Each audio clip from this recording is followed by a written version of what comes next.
Jean-Pierre Riviere witnessed the first effects of climate change on his vineyards 20 years ago. The buds on the vines burst earlier than usual, fooled by a warm spell in March. The yield that year was poor, and the quality of the grapes suffered. The French farmer hoped it was a one-off, but it has become almost an annual occurrence. In 2003, we were especially disturbed because we didn't really understand. I mean, we thought it was an exceptional event. Determined to save his vineyard he inherited from his father, Jean-Pierre is adapting to the challenges posed by climate change through innovative and sustainable practices and experimenting with new techniques. We are working mainly on modifying the height of vegetation at our research organization.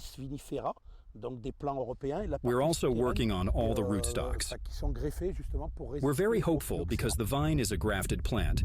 The above-ground part is European plants, and the underground part is American plants, which have been grafted precisely to resist phylloxera since around 1870. We're working on these different families to find rootstocks that are more resistant to drought because they're able to develop strong roots and go deep underground to find moisture and be less sensitive to drought. The winemakers are contending with a range of obstacles.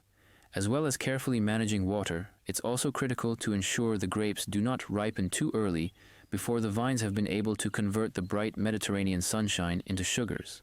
Despite its international reputation, Beaujolais remains relatively affordable compared with France's other traditional powerhouse wine regions. And so it has emerged as a place of experimentation where new techniques can be tested. David Ratignier, Vice President of the Beaujolais Villages, says farmers' efforts are already starting to bear fruit.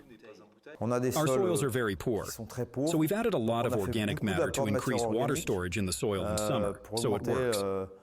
His confidence is born out of the numbers. France reclaimed the title of the world's largest wine-producing country in 2023 after a 9-year hiatus, according to the International Organization of Wine Production report.